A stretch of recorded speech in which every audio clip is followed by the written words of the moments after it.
যুক্তরাষ্ট্রের নিউ ইয়র্কে জাতিসংঘের সাধারণ পরিষদের অধিবেশনে ফাঁকে বাংলাদেশের অন্তর্বর্তীকালীন সরকারের প্রধান উপদেষ্টা ডক্টর মোহাম্মদ ইউনূস ও ভারতের প্রধানমন্ত্রী নরেন্দ্র মোদীর মাঝে বৈঠক হওয়ার সম্ভাবনা নেই। বিষয়টির সঙ্গে সম্পৃক্ত এমন কর্মকর্তা বুধবার এ তথ্য জানিয়েছেন। সংবাদ মাধ্যমটি বলছে, চলতি মাসের বাংলাদেশের পক্ষ থেকে জাতিসংঘ সাধারণ পরিষদের সাইডলাইনে ডক্টর মোহাম্মদ ইউনূস ও নরেন্দ্র মোদীর মধ্যে বৈঠকের জন্য আনুষ্ঠানিক অনুরোধ করা হয়েছিল।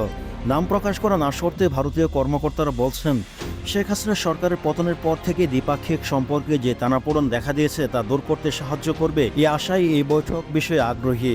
টিম টিআরসি হৃদয়ে ধারণ করে বাংলাদেশ। দ্য রিয়েল কনসালটেশন, স্বচ্ছ ভ্যাট আইনে দক্ষ ন্যায্য ভ্যাট প্রদানে।